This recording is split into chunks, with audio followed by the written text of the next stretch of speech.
வணக்கம் நண்பர்களே, welcome to movie critic channel.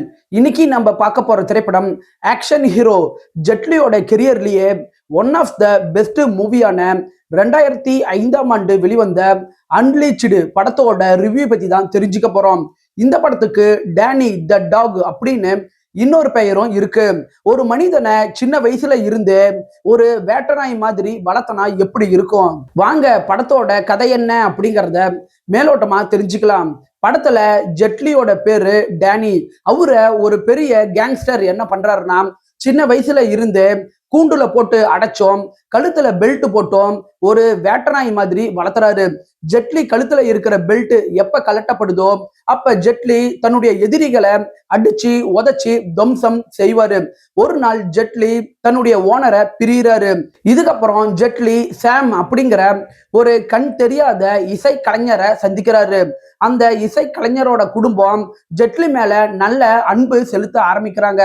இதனால ஜெட்லி ஒரு நல்ல மனிதரா மாறுறாரு. இதுக்கப்புறம் அந்த கேங்ஸ்டர் மீண்டும் ஜெட்லியை தேடி வர ஆரம்பிக்கிறாரு.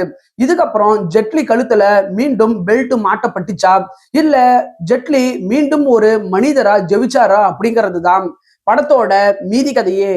படத்தோட பாசிட்டிவ்னு பாத்தீங்கன்னா, இந்த படத்துல ஜெட்லி வெறும் சண்டை மட்டும் போடாம தன்னுடைய முகத்துல ஒரு குழந்தை மாதிரியும் ஒரு வேட்டநாய் மாதிரியும் முக பாவனைகளை காட்டியிருப்பாரு. அந்த காட்சிகளை பார்க்கும்போது நம்ம கண்கள்ல தண்ணி வரதான் செய்யுது. அவருடைய நடிப்புல இந்த படம் ஒரு பெஸ்ட் மூவி அப்படின்னே சொல்லலாம். இந்த படத்துல கண் தெரியாத குருடர் கதாபாத்திரத்துல மோர்கன் ஃப்ரீமேன் தான் நடிச்சிருக்கிறாரு. அவருடைய அன்பு மற்றும் அமைதி இந்த படத்துக்கு பல இடங்கள்ல எமோஷன் கனெக்டை ஏற்படுத்துது. இந்த படம் 1 மணி நேரம் 43 நிமிஷம் ரன் ஆகக்கூடிய படம். குயிக்கா உங்களால பார்த்து முடிக்க முடியும். இந்த படத்துல யூ யங் ஊ பிங் அப்படிங்கிற ஒரு தான் ஆக்ஷன் கோரியோகிராஃபரா இருக்கிறாரு. இவரு இதுக்கு முன்னாடி த மேட்ரிக்ஸ் படத்துக்கு ஆக்ஷன் கோரியோகிராஃபரா இருந்தவர். இவருடைய கோரியோகிராஃபிக்ல வர சண்டை காட்சிகள் எல்லாமே சூப்பரா இருக்குது. குறிப்பா சொல்லணும்னா படத்தோட கிளைமேக்ஸ் சண்டை காட்சியை நீங்க மிஸ் பண்ணாம பார்க்கணும். இந்த படம் ஒரு மார்ஷல் ஆர்ட்ஸ் படமாவே இருந்தாலும் படத்துல மன்னிப்பு, மனிதநேயம் இந்த விஷயங்களுக்கு நல்ல முக்கியத்துவம் கொடுத்திருக்கிறாங்க. இந்த படத்துக்கு மேசிவ் அட்டாக் அப்படிங்கிற குரூப் தான் பின்னணி இசை அமைச்சிருக்கிறாங்க. அவங்களுடைய இசையில இந்த படம் நம்மள டார்க் மற்றும் எமோஷனல் மூடுக்கு நல்லாவே கொண்டுட்டு போகுது. படத்தோட குறைகள் அப்படின்னு பாத்தீங்கன்னா, இந்த படத்துல வன்முறையான காட்சிகளும் ஹீரோவை ஒரு வேட்டநாய் மாதிரி நடத்துற காட்சிகளும் இருக்குது. சோ நீங்க இதயம் பலவீனமானவர்களா இருந்தா இந்த படம் உங்களுக்கு செட் ஆகிறது கொஞ்சம் கஷ்டம். அது மட்டும் இல்லாம படத்தோட முதல் பாதியில இருந்த அந்த விறுவிறுப்பு செகண்ட் ஹாஃப்குள்ள வந்ததுக்கு அப்புறம் கொஞ்சம் குறையுது அப்படின்னு சொல்லலாம்.